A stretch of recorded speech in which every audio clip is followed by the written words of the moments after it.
My wife and I are moving into this family home. Anyone who doesn't belong here, get out now." When my husband said that, I couldn't help but burst into laughter. "Don't you guys know? My name is Amber. I'm a 27-year-old marketing executive. I've been working for the same company for 5 years since I graduated. I've been given a lot of responsibility now and lead a busy life. Every day is challenging, but I feel a sense of fulfillment. I have another reason to strive harder. That is my boyfriend Ted. He's also my colleague who works at the same office as me and is 1 year my senior. When I joined the company, he became my mentor, and that's how we started to get closer. At first, it was just a typical colleague relationship. Around the time I got used to my work, he started to show signs of being interested in me as a woman and began making advances. Well, maybe he was waiting for me to become independent. The truth is, I was secretly attracted to him. So I was thrilled when he confessed his feelings to me. By the time I turned 25, in my 3rd year as a career woman, we officially started dating. We kept our relationship a secret from our colleagues. I was happy to see each other every day at work, and it was fun to go on dates after work or on weekends. It was delightful to have a good balance of work and private life. Our relationship was smooth sailing. Both of us were good at separating work and personal life, and we fulfilled our work responsibilities diligently. When both of us had a lot of work, we would stay late together and divide the tasks. I think we had a very good relationship in that sense. Then one day, someone at work found out that we were dating. It happened when we were walking together in the city on Valentine's Day. One of our coworkers saw us holding hands. Well, even without that, it wouldn't be surprising for people to assume we were dating since it was such a day. Although they teased us at first, everyone was supportive of us, saying we were a well-suited couple. It also helped that we both worked hard at our jobs without mixing our personal or professional lives. Since we produced good results, our superiors didn't say anything special about it. Thanks to that, we were able to continue our relationship smoothly. And then, after 2 years of dating, he finally proposed to me. "No matter how I envision my future, I always see you by my side. So I want you to walk through life with me. Will you marry me?" Yes. I was overjoyed by his wonderful proposal so much, so that I almost fainted with happiness. I spent some time gazing at the engagement ring and couldn't stop smiling. We immediately went to meet each other's parents. First, we headed to his parents' house. "Very nice to meet you. I'm Amber." "Wow, you're beautiful." "That's very lucky." "Oh, you're too nice." No, you don't have to be modest." "That's right, that's really lucky." "Hey, you guys are putting me down too much, don't you think?" His parents were very friendly, kind and funny. Their smiles never phased, and we had a pleasant time from start to finish. "Your parents are so nice." "I'm glad to hear you say so." "It's my turn now, isn't it?" "I'm nervous to meet your father." "He's also nice, so you don't need to be nervous." "Yeah, but I still do, you know." "Will he approve of our marriage?" "I've already decided to marry you, so it doesn't matter if he does or doesn't. Besides, he's not the kind of person who would interfere with his daughter's marriage based on his own opinion." "Well, That's good to hear. He seemed a little relieved but still quite nervous. Then a few days later, the day came for us to visit my parents. Did you sleep last night? I know you're teasing me, right? I couldn't sleep much. I knew it. While having that conversation, we walked a few minutes from the nearest station to my parents' house. Welcome, guys. My mom greeted us at the front. It's nice to meet you.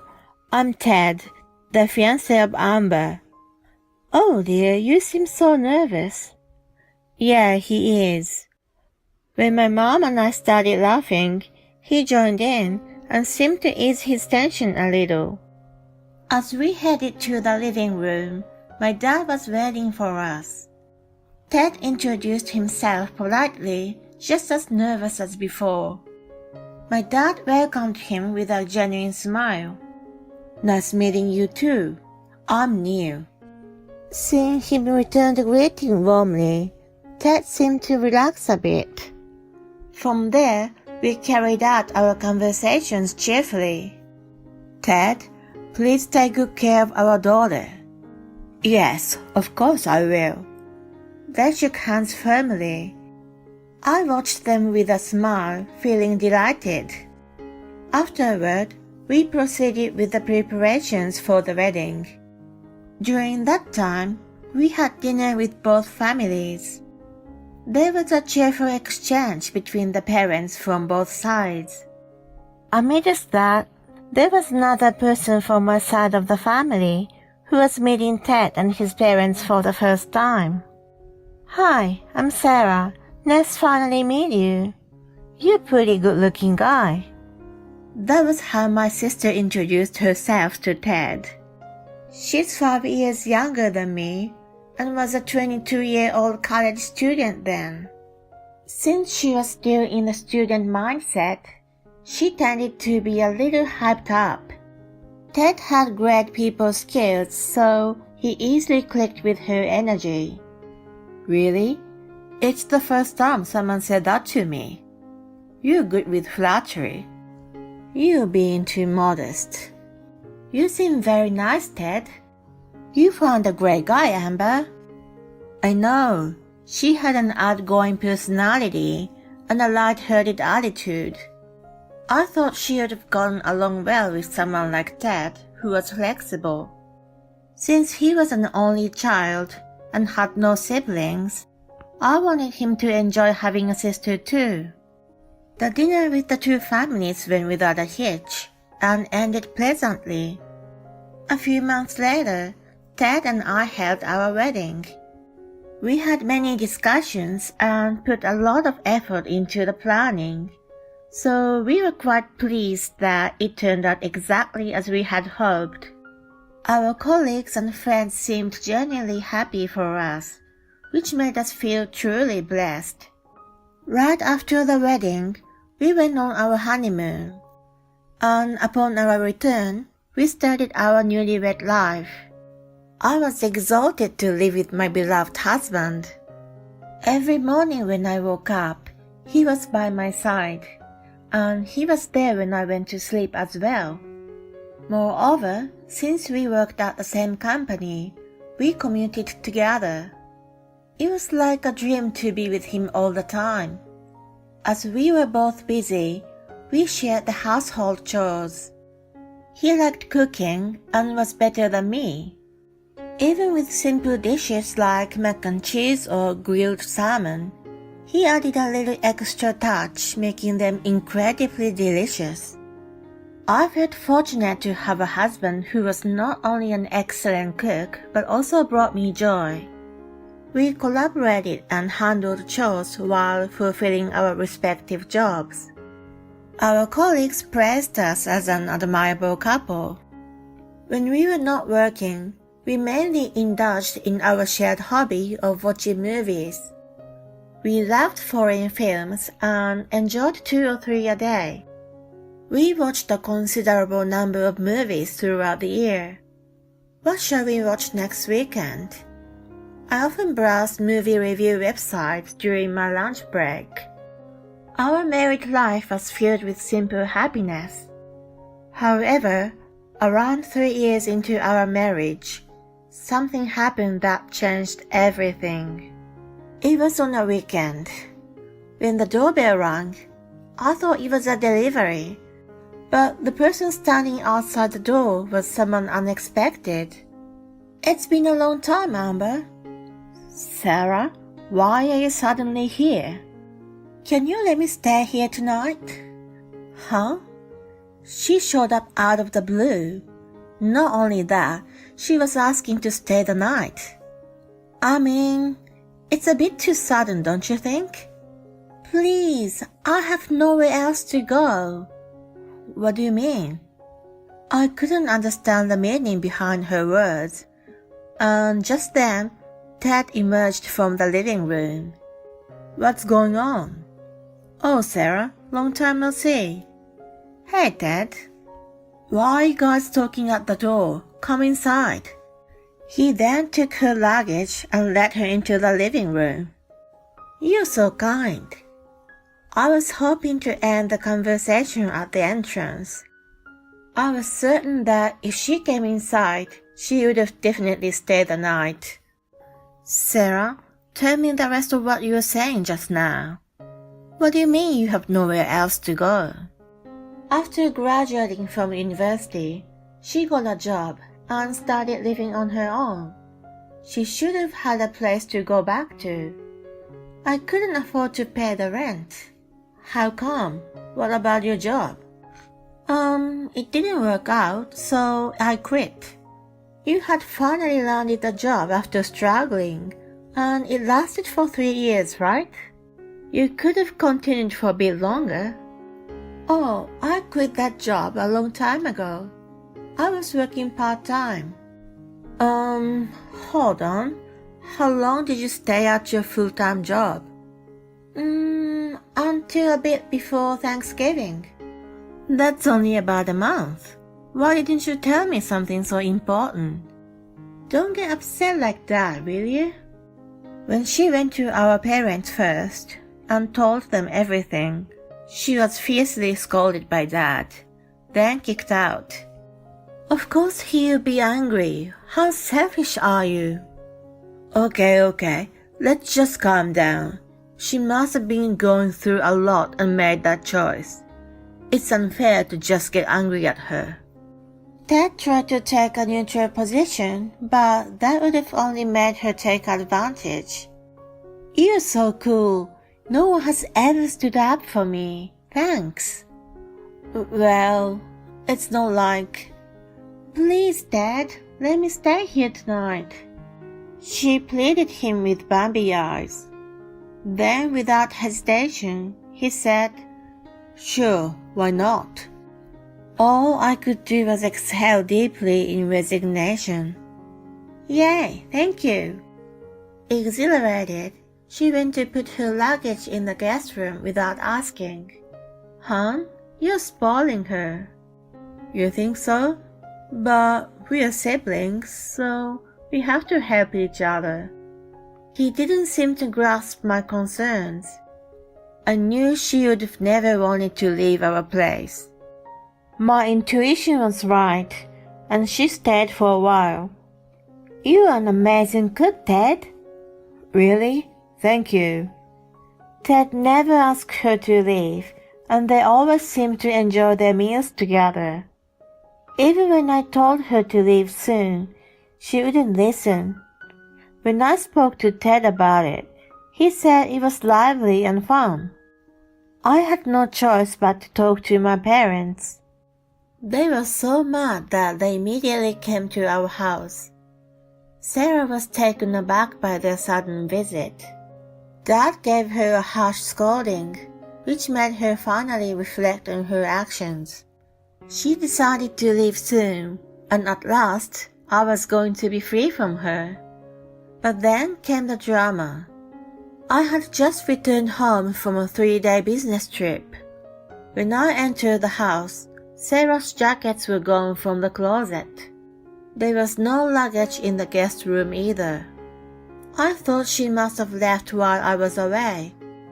I went to the dining room and found a letter on the table. I expected it to be from her. I picked it up and was absolutely stunned when I read the contents. "I'm sorry, Amber. Sarah's leaving, so I decided to go with her." You've got to be kidding me. I couldn't help but let out a small cry. I rushed to Ted's closet only to find it empty. My sister and my husband had eloped together. I called and messaged both of them several times to no avail. I crumbled down to the floor. They had been having an affair under my roof. He had chosen Sarah over me. All of those were like a kick in my gut, and I didn't think I could recover from the immense pain. I called my parents and asked them to come over right away, and also sought advice from the police. However, I was told that I couldn't find a missing persons report, and I lost hope of locating them. I found out that Ted had resigned from his job while I was on a business trip. And just like that, he disappeared from the office.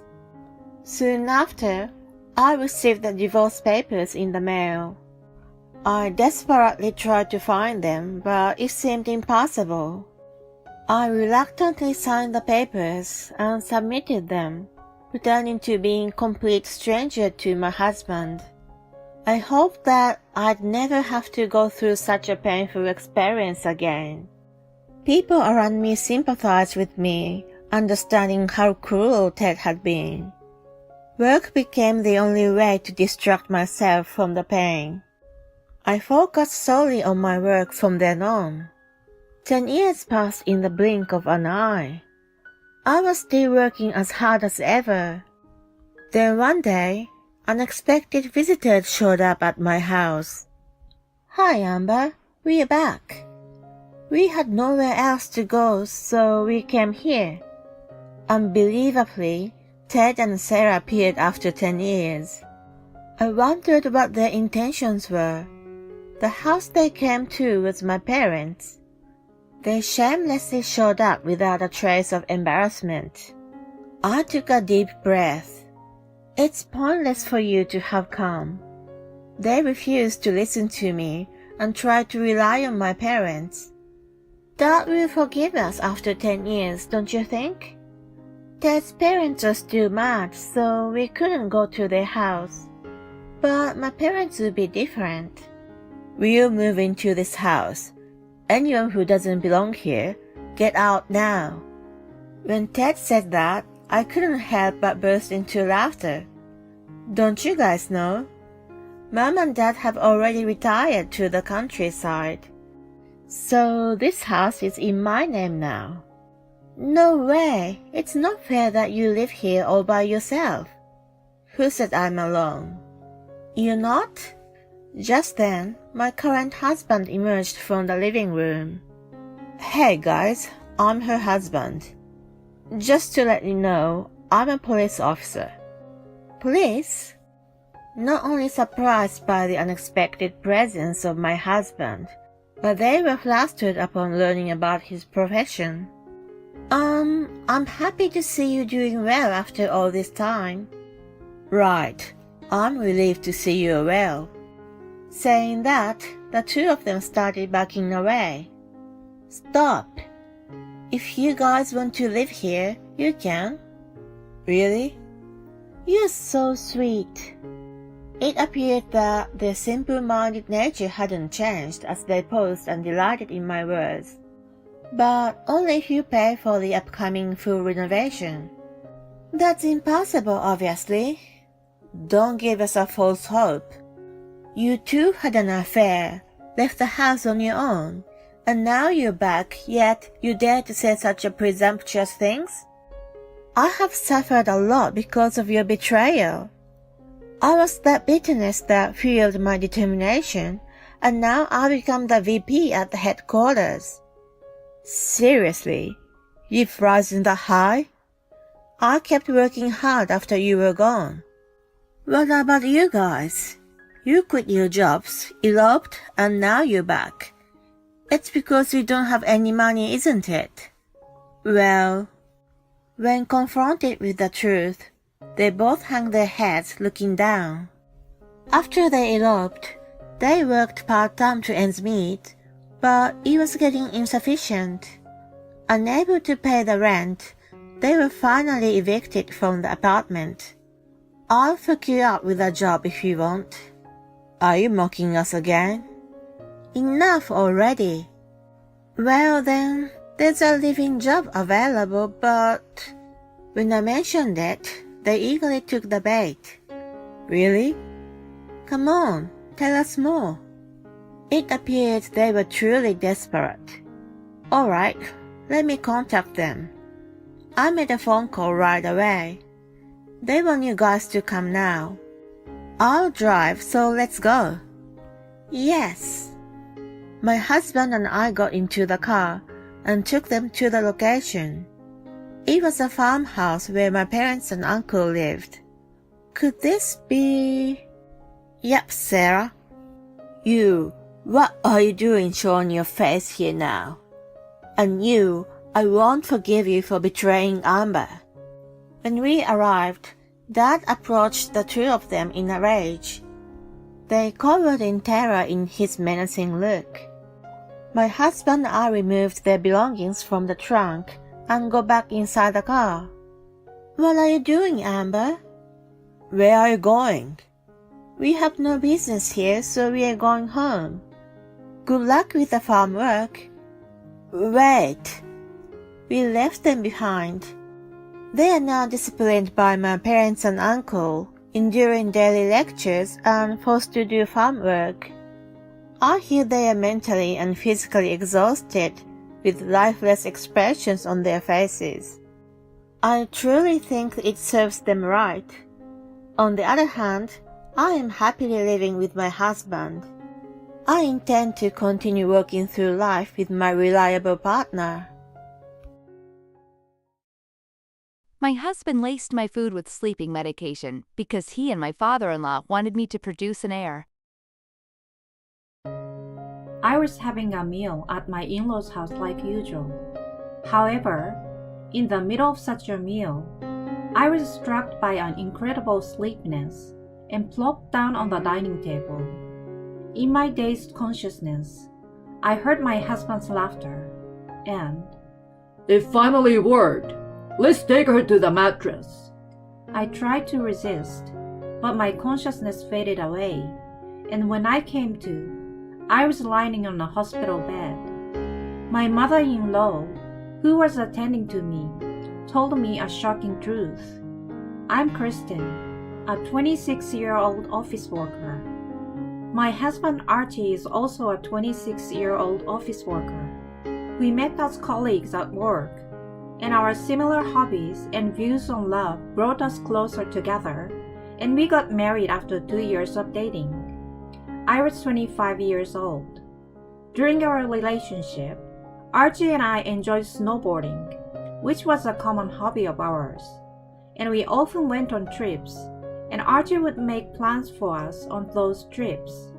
I was having trouble fitting in at work at the time, but Archie comforted me about it, and thanks to him, who was such a strong ally, I was mentally supported and gradually began to fit in at work.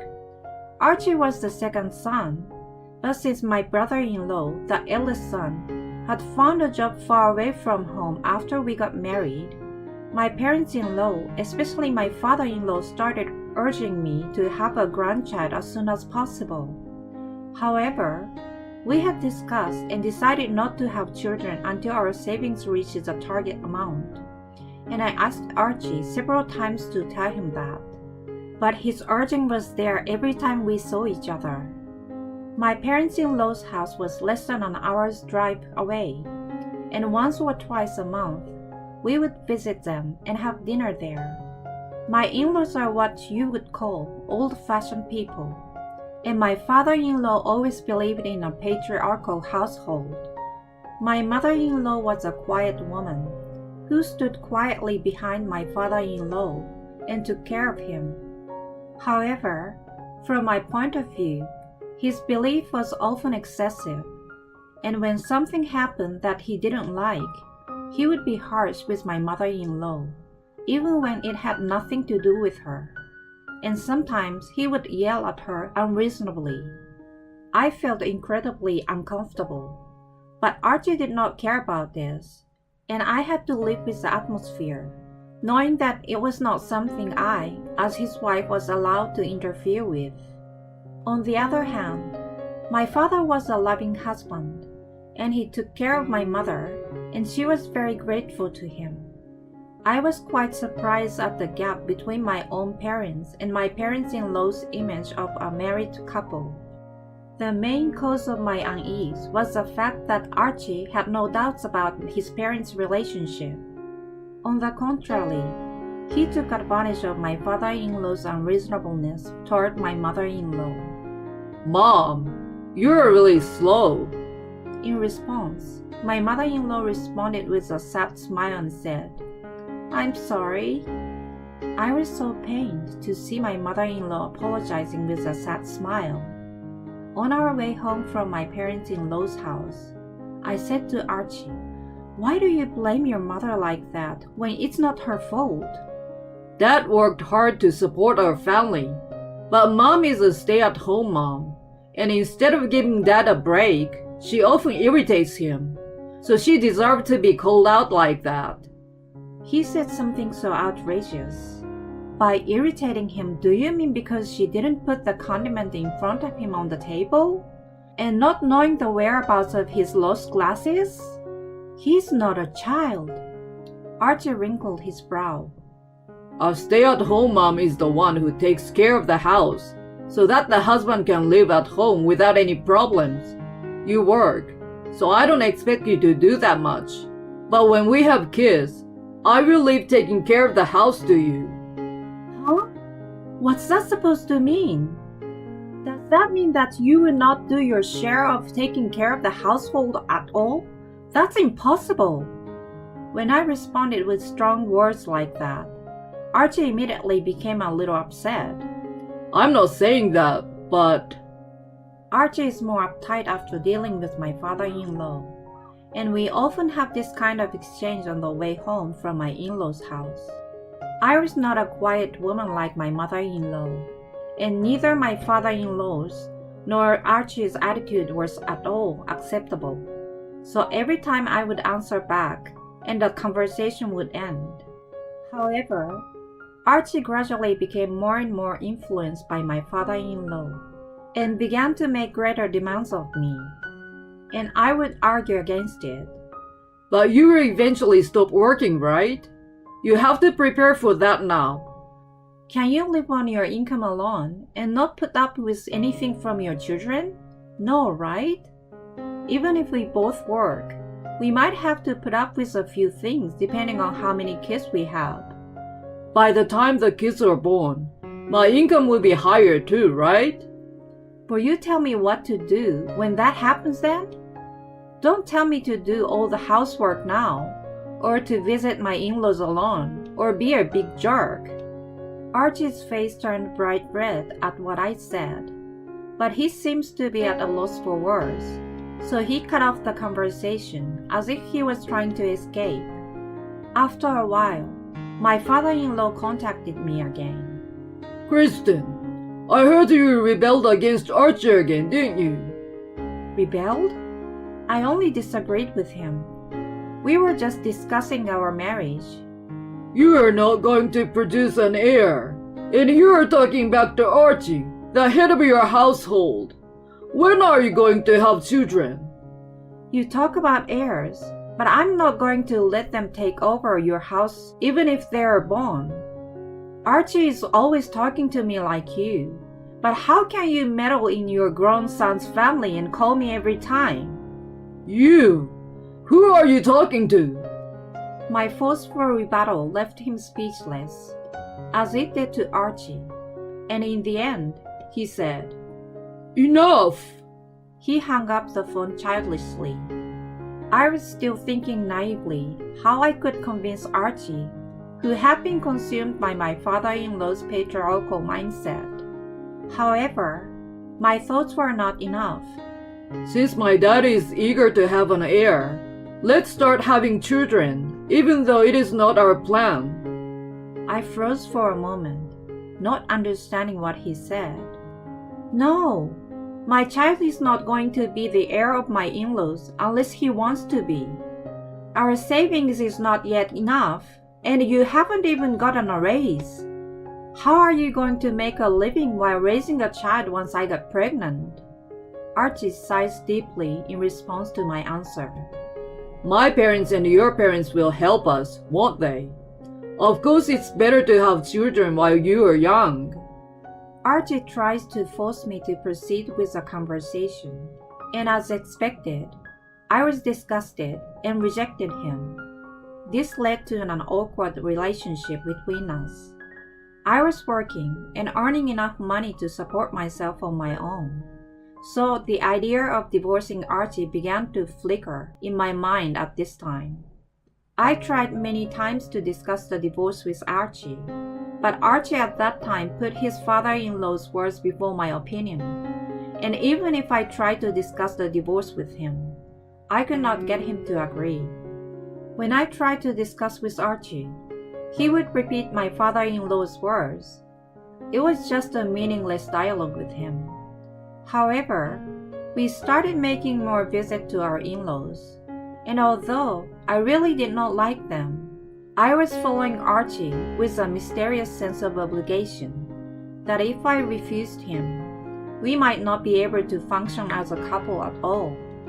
My father-in-law's sarcasm got worse every time I saw him, but on the other hand, his pressure on my mother-in-laws eased up, and I managed to keep my spirits up, thinking that this was a relief at least.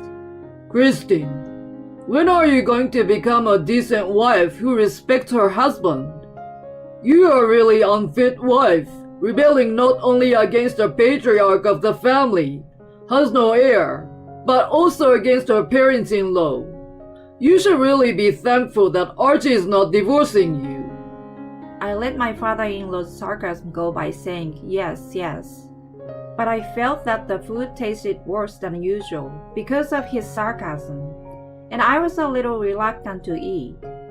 I could see that my mother-in-law was looking at me with a worried expression, but I did not pay any attention to this and continued to eat.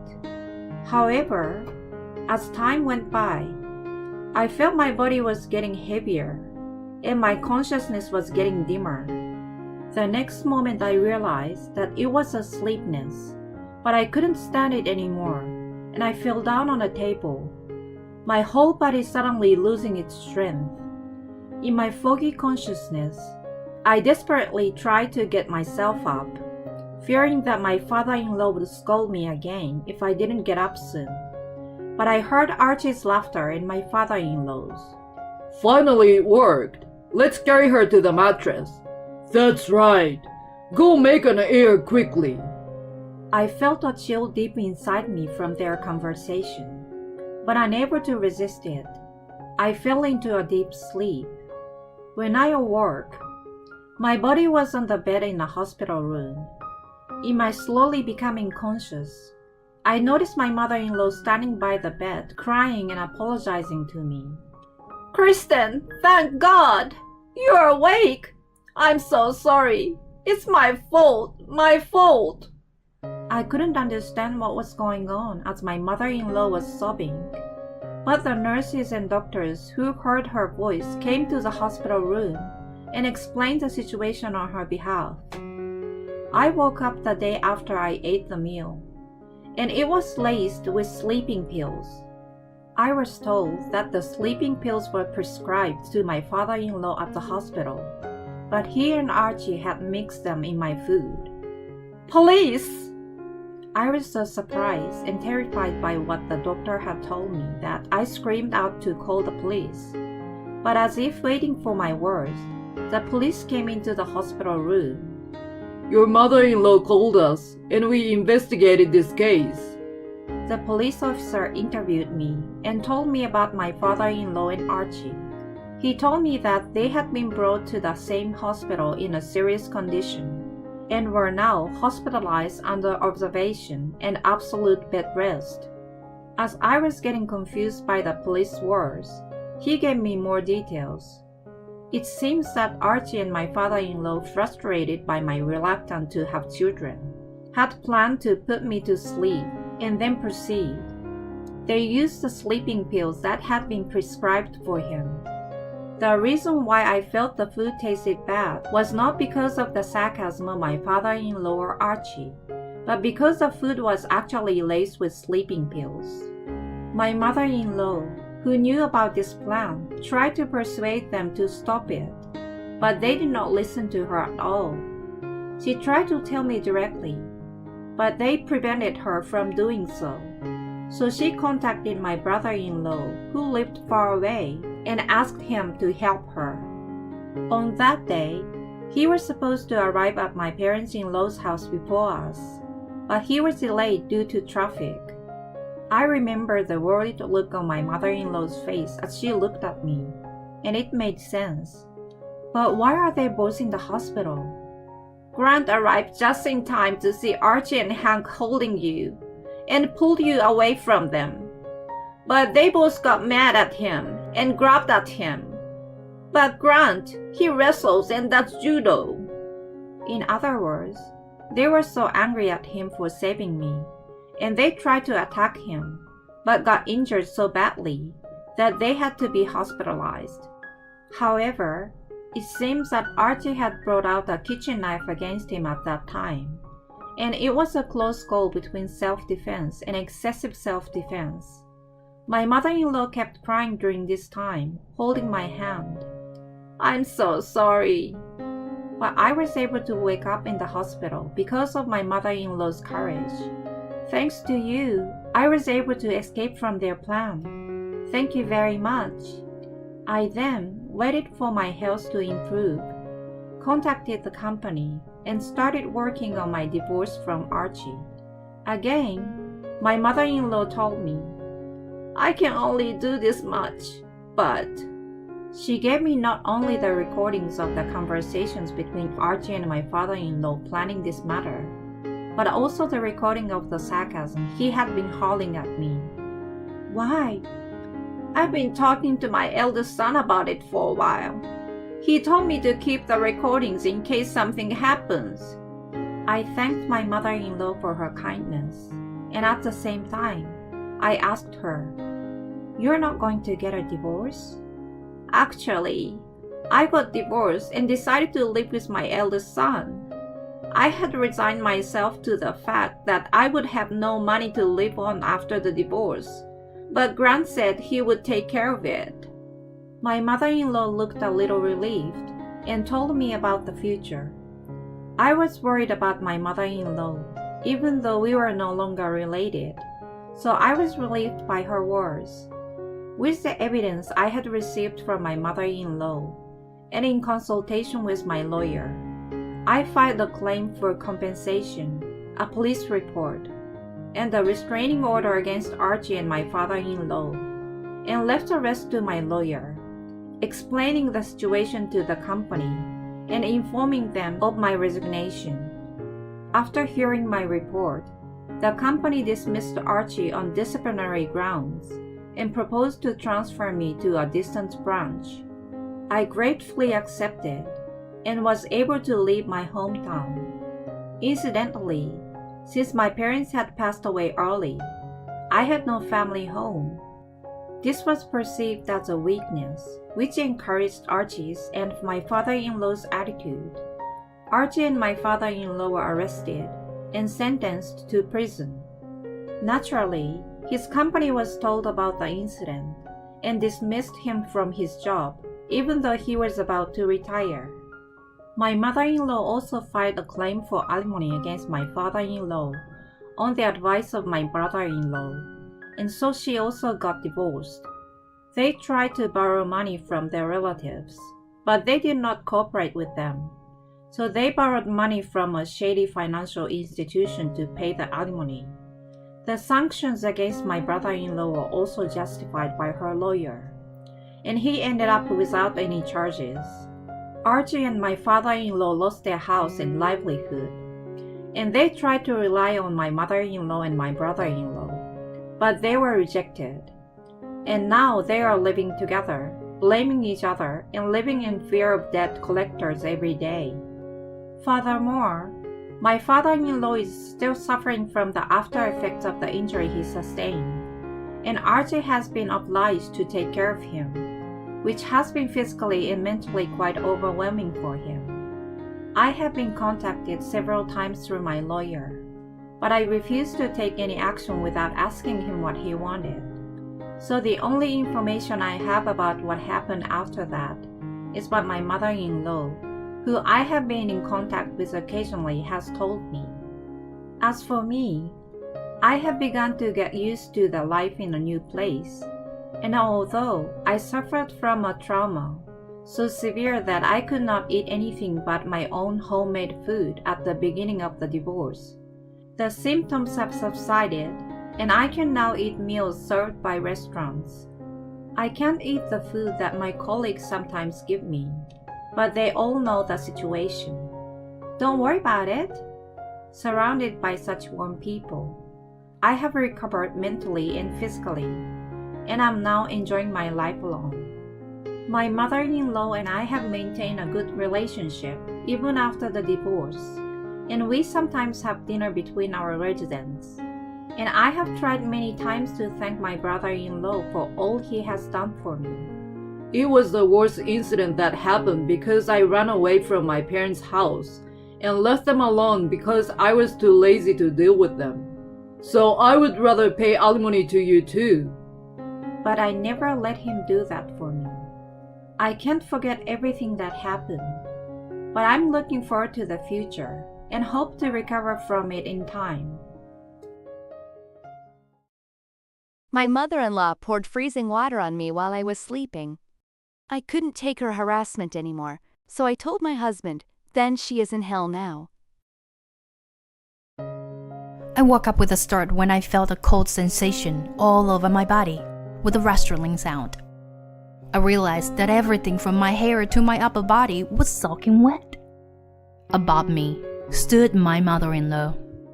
What in the world did you do? What am I doing? Why are you still sleeping? It's still dark outside. Shut up. Don't be a lazy wife and sleep around. You should be doing all the housework too. I understand. With that, my mother-in-law left the room. My body was rattling and shaking from being dust with water in the middle of winter. I can't believe it. How could she go to such lengths just because she didn't like me? I absolutely cannot forgive her. If it comes to this, I'll do it back to you too. After confirming that my mother-in-law had gone to bed, I immediately began to take action. My name is Patricia. I am 28 years old. I just got married a week ago and I am a newlywed. I married my husband Matthew after 2 years of dating. We work at different companies, but our jobs are the same, so we get home at the same time. We share the household chores. Today's dinner is delicious. My husband praised me with a smile after taking a bite of my dinner. Seeing him like that, I couldn't help but smile as well. Really? I'm glad. I've been working hard since this morning to prepare it. I wanted you to enjoy it. You're a really good cook. Everything is so good. I'm glad to hear you say that. And it makes it all worthwhile when people are happy. I am so lucky to be married to such a wonderful wife. Stop it. You make me blush. I know that these compliments are a bit exaggerated. Even so, I was honestly happy to hear my husband say that. Then one day, my husband went to work on his day off. While I was at home relaxing by myself, the intercom rang. Who is it? I opened the front door and there is my mother-in-law. Stella, I said, and my mother-in-law came in. You opened the door so slow. How long are you going to make your mother-in-law wait? I'm sorry. But why today? I just happened to call Matthew this morning, and he told me he was working on his day off. So, I'm here to educate you. Educate me? I didn't understand what my mother-in-law meant, but I had a bad feeling about it. What kind of an education is she talking about? Besides, the atmosphere was totally different from the last time I saw her. I've met her several times so far, including to greeting her on my wedding day. I have only had a cheerful and kind impression of my mother-in-law. It is absolutely ridiculous for her to come all the way here when Matthew is not here. However, I couldn't just push her away. I had no choice but to let her into the living room and offer her a cup of coffee. My mother-in-law took a sip and frowned. What is this? How could you serve such bad coffee? I'm sorry, but this is my parents' favorite coffee. I don't care about that. It's not normal that you can't even serve your mother-in-law a decent cup of coffee. I'm sorry. I'll make you another cup in a minute. It's fine. No matter how many times you make it, it'll probably taste bad anyway. I'm sorry. I didn't know what to say to my mother-in-law, who was clearly in a bad mood. Why did she suddenly come to visit me? Why is she being so harsh with me? When I went to my parents-in-law's house when I first started dating my husband, my mother-in-law did not behave like this. She smiled and said she was happy that she was getting a daughter. However, the mother-in-law I see in front of me now bears no resemblance to her. I half panicked and didn't know how to react. As I stood there, my mother-in-law glared at me.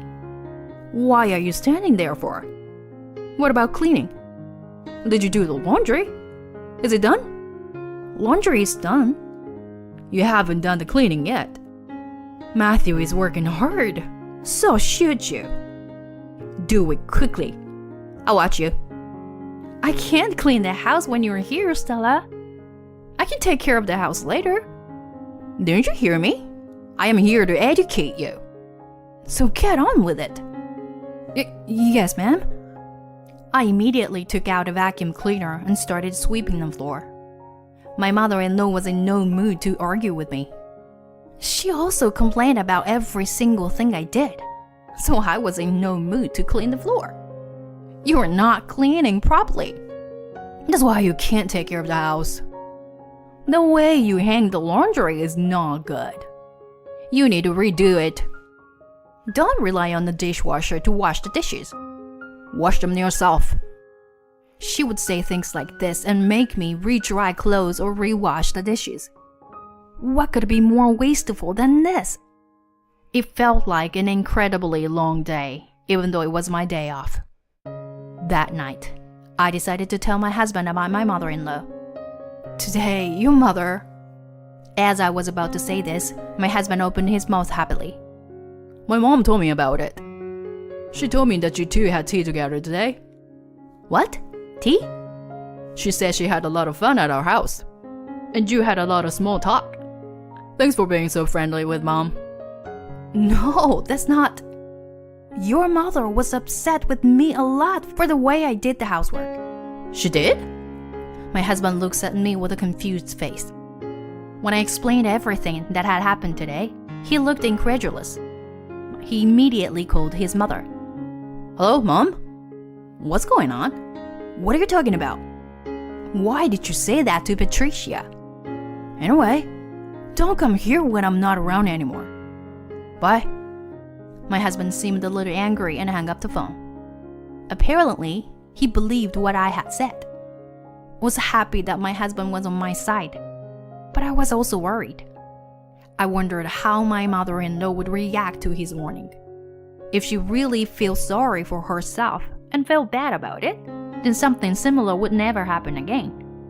However, if she was upset by this, there might be a worse kind of wife-baiting awaiting me. I hoped it was the former, but unfortunately, the result was the latter. My mother-in-law never visited our house, but she sent me harassing messages on a daily basis.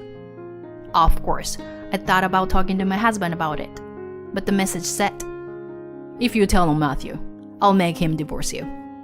I was so scared that I could not confide in my husband. I was at least relieved that she did not visit our house. This time, my mother-in-law called me to her home. Pretending to be reconciled, I told Matthew that I wanted to go see my mother-in-law. She's probably trying to get me to come to her house as a last resort, since she is banned from our house. I received frequent messages from my mother-in-law, and Matthew also seemed to receive invitations from his mother. Each time he would tell me, "It's my mom again. She's persistent. I told her we're not going." "Matthew, I don't mind. I don't mind going." "But my mom." I was surprised at the first, but I want to have a good relationship with my mother-in-law. She's inviting me, so I should go. "If that's what you want, then I'm fine with it." Matthew is on my side, but he still wants his mother and wife to get along with each other. Thinking it was for Matthew's sake, I agreed. Thus, we went to my parents-in-law's house. It was about 5 months after my mother-in-law's unannounced visit. When we arrived at my parents-in-law's house, my mother-in-law greeted my husband with a big smile on her face. "Matthew, welcome home. We've been expecting you." "I'm telling you, Mom, don't say anything strange to Patricia." "I won't say anything. I feel bad about what happened. I just want Patricia to be a good wife. That's all I wanted. Anyway, you'd better moderate your behavior. I only came home today because Patricia said yes." I know. Thank you for coming too, Patricia."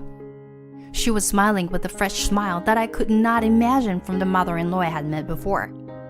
It was as if she was my mother-in-law when I first met her. I had been fooled by her smile at first. I thought to myself bitterly. While I was at my mother-in-law's house, I tried not to spoil her good mood, so I don't offend her. Unlucky for us, snow is in the forecast for the evening and night tonight. Considering we'll be driving home, I'll probably be home early. Just a few more hours of patience. I told myself that over and over again as I spent my time at my parents-in-law's house. Sure enough, all of my mother-in-law's attention was on my husband. I didn't have anything to say to her. Instead, my mother-in-law was talking to Matthew happily. We were supposed to have an early dinner and go home. However, my mother-in-law's conversation drags on, and dinner started late.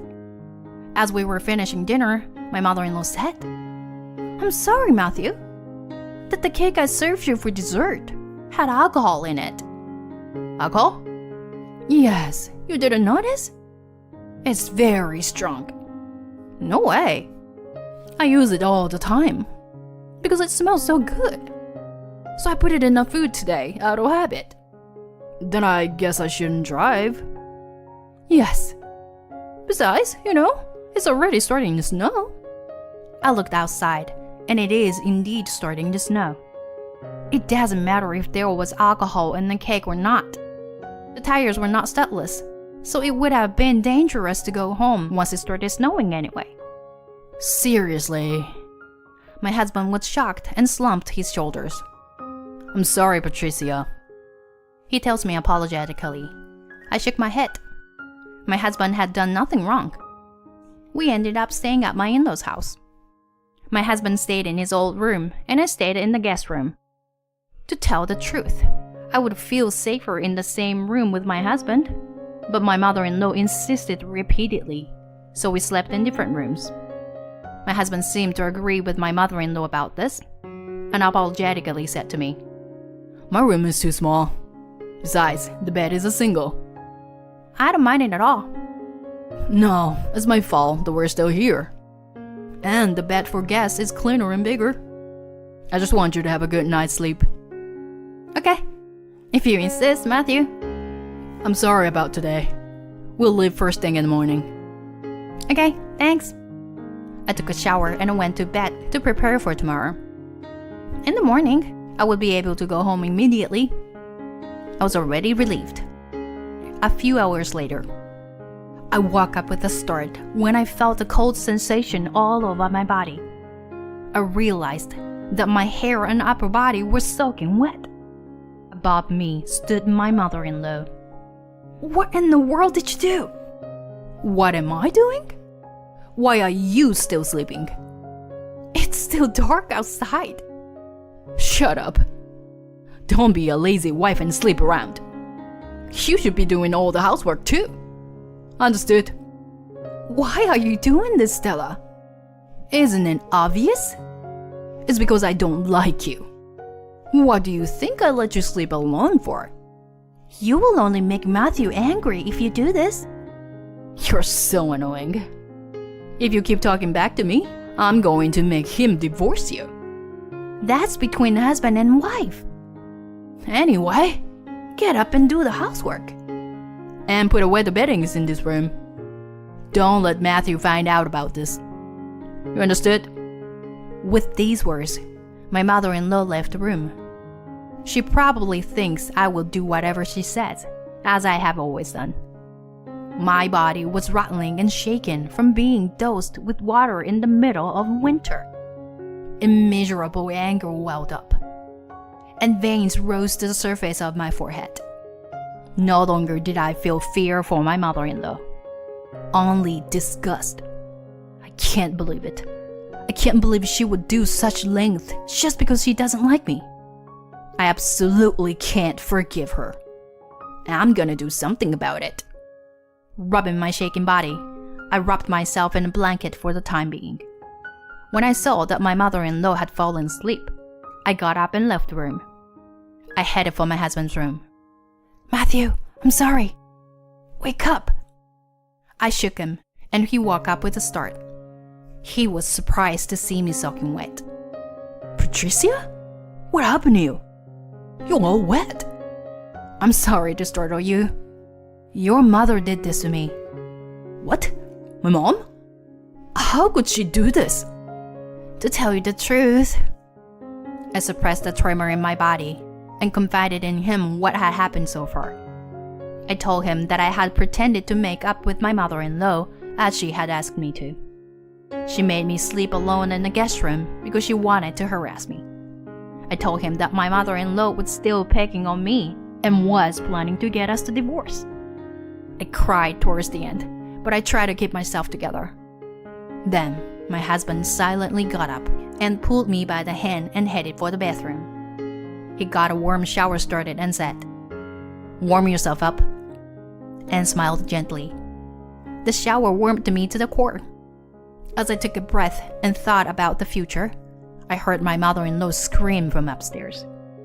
I hurried out of the bathroom, put on my underwear and clothes, and hurried upstairs. My father-in-law had just arrived and was standing in front of my mother-in-law. "What was that scream?" In my mother-in-law's room was my husband holding a bucket in his hand. My mother-in-law was lying on the bed, soaking wet and shaking. She looked at my husband in disbelief and protested. Matthew? What did you do? And my husband responded coldly. I just did what you did to Patricia. What are you talking about? Don't say strange things. I didn't do that. Then why was Patricia so wet? Well, she deliberately got herself wet to make it my fault. Cut the crap. Patricia would never do something dirty like that. The place fell silent at the sound of my husband's yelling, which I had never heard before. My parents-in-law had probably never seen my husband this angry before. What's going on? When my father-in-law asked this, my husband quietly opened his mouth. Mom has been picking on Patricia. She made her sleep alone in a guest room today, so that she could harass her. Oh, come on. That's not true, is it? It's true. Patricia was shaking when Mom poured water on her. She finally told me everything she had been holding back. So I decided to do the same thing to her. Matthew, I will never forgive Mom. I will never forgive her. I don't need a mother who does such terrible things. My husband said, and pulled my hand, saying that he would call a cab and we would go home. At that moment, my mother-in-law called out my name. Her face scrunched up. Patricia, wait. What? I'm sorry for everything I've done. I apologize. I'm sorry. Matthew is my beloved son. Perhaps my mother-in-law is the type of person who cannot let go of her children. She cared too much about her beloved son. And she saw me, her daughter-in-law, as an enemy. That's why I continued to harass me. But that was none of my business. Whatever the reason, her actions were unforgivable. I glared at my mother-in-law and declared clearly, I don't care about your reasons. You hurt me a lot. Don't think I can forgive you so easily. I will never forgive you. Don't say that. I am truly sorry. Sorry? I don't need that kind of verbal remorse. I tried to compromise with you at one time, but you were the one who betrayed me and ruined it, right? I have no intention of seeing you again. Goodbye. Wait, Patricia. Matthew? Wait. Ignoring my mother-in-law's voice, my husband and I called a cab and went straight home. After that, my mother-in-law contacted me several times to apologize, but I ignored all of her calls. My husband said that he had already blocked his mother's contact information. According to my father-in-law, my mother-in-law was quite shocked that Matthew had broken off the relationship. He said that she never leaves her room now. She has been mumbling his name and regretting her past actions. My father-in-law also said that he would consider the future when the time was right. Either way, we were thinking of moving out too, so I won't be seeing my mother-in-law anymore. I could never have solved this case alone. My husband was on my side, and thanks to him, I am back to my happy life. Matthew, thank you so much. You believed in me. What are you talking about? It's natural to trust your wife, isn't it? Thank you. Thank you too. I chose the right person to marry. I want to continue to enjoy life with my loving husband. My husband left me lying on the floor with a high fever of 40 degrees. What happened next changed our lives forever. The pure white wedding dress looks great. My daughter smiling beautifully with bright red lips next to the groom, who was moved to tears. Looking at her profile, I felt from the bottom of my heart that my choice at that time was not wrong. My name is Martha. I am 35 years old, working part-time and struggling with housework and child rearing. My daughter Lana is 5 years old and attends preschool. She is a strong girl who likes to go to the little children's class and take care of them. She is a very caring girl. My son Raphael is 3 years old. He is an energetic and active boy, but still loves his mommy and is very spoiled. I am happy to have such two lovely children, but there is one thing I failed to do. I made one mistake in choosing my life partner, my husband. I'm going fishing tomorrow. What? Late on a Friday night, my husband comes home smelling of alcohol. I was astonished when he said that, as if it were a matter of course. Wait a minute. You promised to take the kids to the zoo tomorrow. My coworker said the tide is going to be great tomorrow. I've already booked the boat. Oh no. The kids were looking forward to it. Well, tell the kids to look forward to my big catch because Daddy's going to catch it. Without paying any attention to my protests, my husband began to check his fishing gear. He showed no sign of regret for breaking his promise to the children. I don't know how many times he has betrayed me. I could not help but be disgusted beyond anger. Alvin, my husband of 5 years, is always like this. He puts his work and hobbies before his family. Of course, he never takes care of the children or housework. He only takes care of the children on days when he is in a good mood. He makes promises to the children to make them happy, but then breaks them for his own reasons. If you ask him to take care of the children, he complains that all of his colleagues' wives do it all by themselves. He does what he wants, and my husband is a perfect example of a selfish firstborn son. I wonder if I will have to live with such a selfish person for the rest of my life. I wonder that every day. But he still takes his job seriously and gets paid a good salary. He doesn't keep his promises, but he is not violent towards his children. My friends around me say that men will always be children. Since they say that, I have given up on him. Then one day, my daughter suddenly developed a fever of 102 degrees Fahrenheit and had to miss preschool. We rushed to the hospital and found out that it was the flu. I thought I would give her something to eat before going home and giving her medicine. However, there was nothing in the fridge that a sick person could eat, and I didn't think I could go shopping with my daughter who had a high fever. While I was looking for something she could eat, "Our daughter has the flu, so please pick up some jelly or fruit on your way home." I texted my husband on his cell phone, but when my husband came home in the evening, all he had in his hand was his commuter bag. "Did you get the food I asked for?" Oh, I forgot.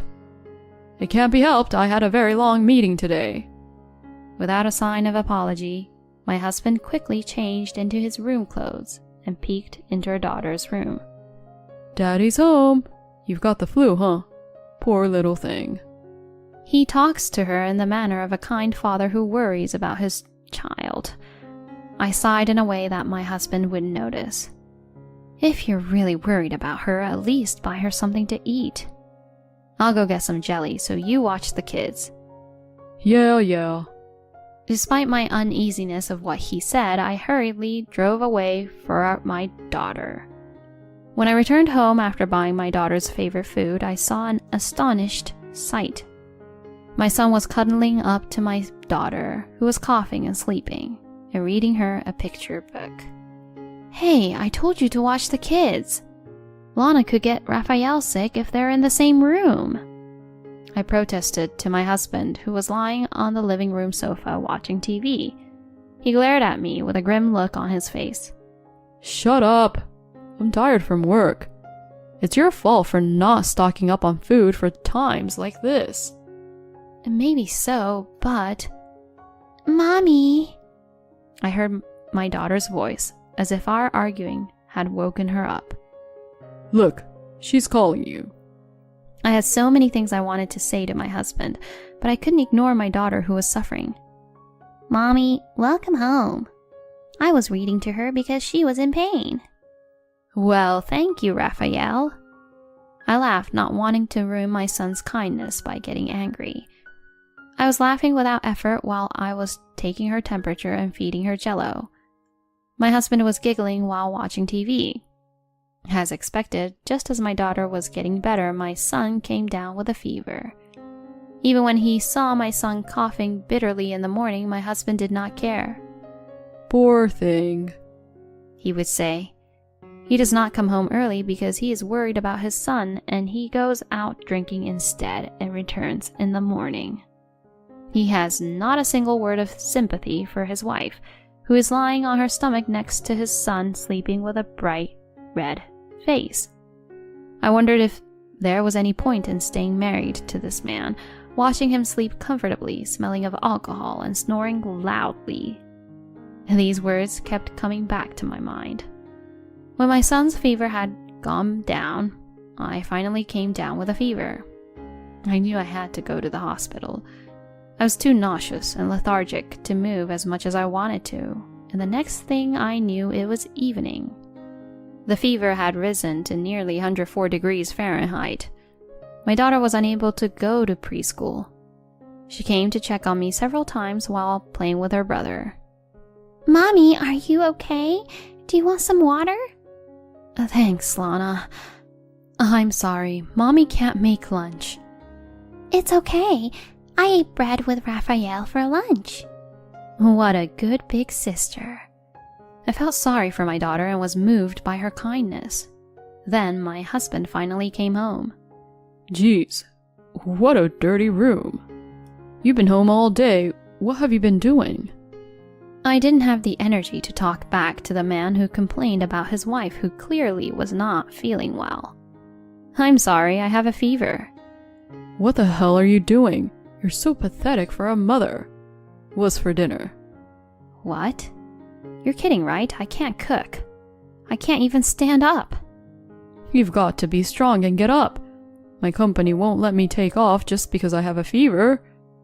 I had no choice but to stand up after listening to my husband's ridiculous demands. But then my eyes swayed and I slammed into the door with all my might. I groaned in pain and sickness, and my husband looked down at me as if he was staring at something dirty. Enough. I'm going to the bar. Wait a minute. We need to feed the kids. I'm tired and you're not even going to prepare food for your husband when he gets home. And you're asking me to make food for the kids? Wait. I desperately grabbed the hem of my husband's pants, but he shook me off without hesitation and walked out of the house. Mommy, are you okay? My daughter rubbed my back anxiously as I collapsed in the hallway. Alana, I'm sorry. I need to call your grandmother. But my mother said there was a musical today that she was looking forward to. I feel bad for calling her at this hour. Oh, who can I return to? I need to call an adult. I talk to my daughter as if I'm mumbling in a daze. Mommy! Mommy! I was unconscious before I knew it. When I woke up, I saw a blank ceiling in front of me that I did not recognize. As I gazed at it blankly, Martha! I heard a familiar voice calling my name. I moved my head to see my mother and my children sitting with tears in their eyes. Mom! I'm so happy. I'm so happy. My mother covered her face with her hands to hide her tears. Mommy! My children clung to my body. Alana, Raphael! It seems we are in a hospital. After I lost consciousness, my daughter called her grandmother in tears. She said that she had rushed to the house in a panic because of her unusual call and found me and my crying children lying in the hallway. I was rushed to the hospital where I was told that I had been asleep for a whole day and that I had contracted pneumonia from the flu, but that I was in a good health. Alana, thank you. You saved Mommy's life. When I patted her on the head, she cried even more. She must have been so scared because her mother collapsed in front of her eyes. Feeling sorry, I cried a little too. After a while, my mother-in-law with an ogre-like face and my husband with a pouty face appeared in the hospital room. Apparently, my daughter had asked my mother-in-law for help as well. And my husband, who left me with a high fever and went to a bar, was scolded by his mother. Martha, my son has really done something terrible. I'm sorry. That's not true.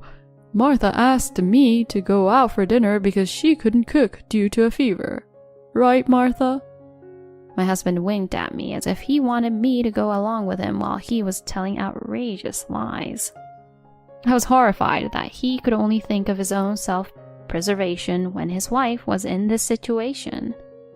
As I was about to open my mouth to argue with him, my daughter interrupted me and shouted, Daddy, you liar!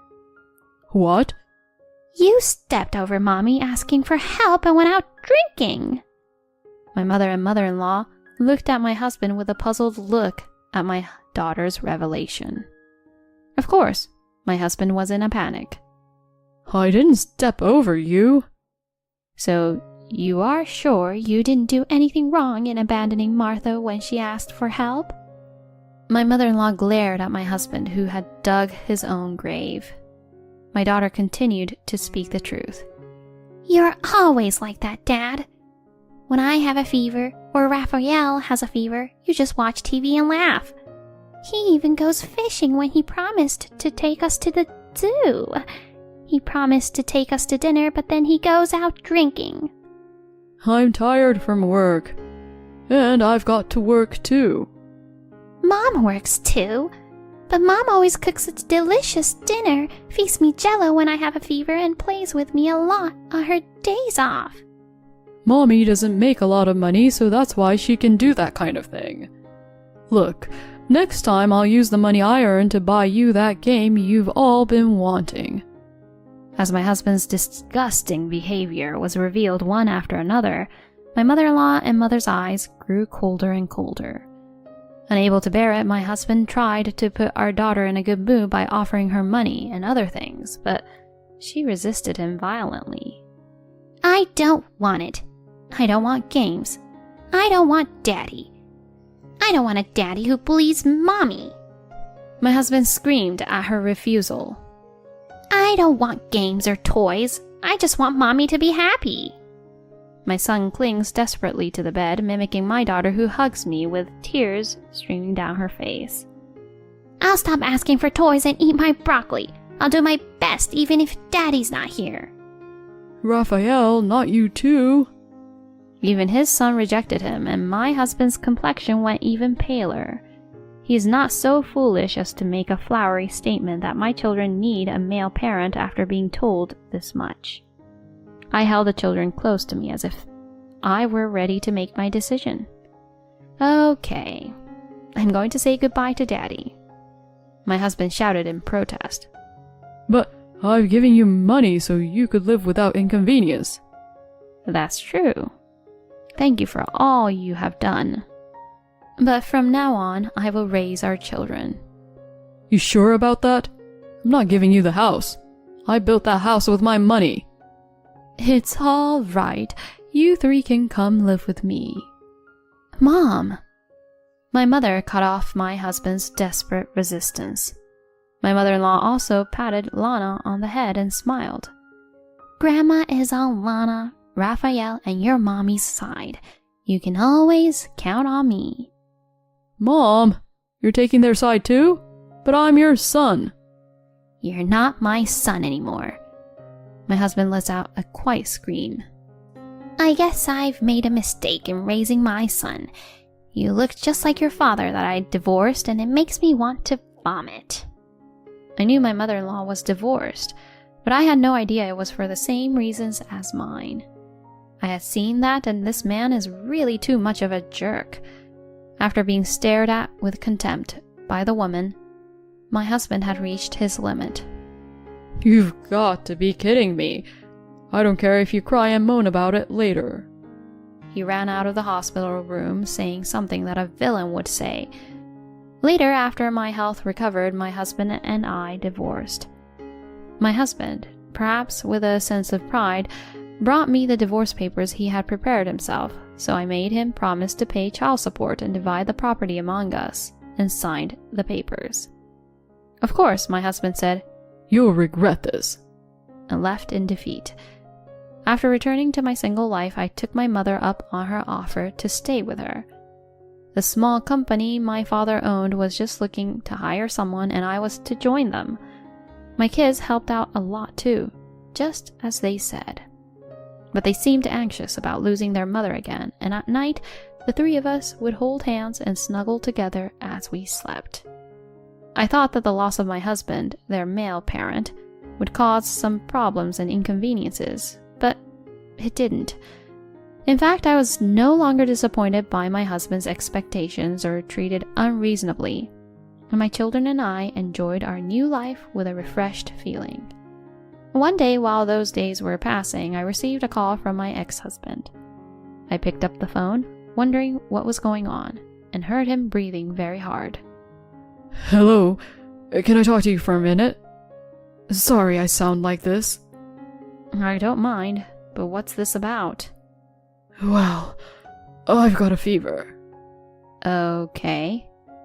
I have a headache and a sore throat. Okay. And I've got the chills. Okay. Take care of yourself. Wait a minute.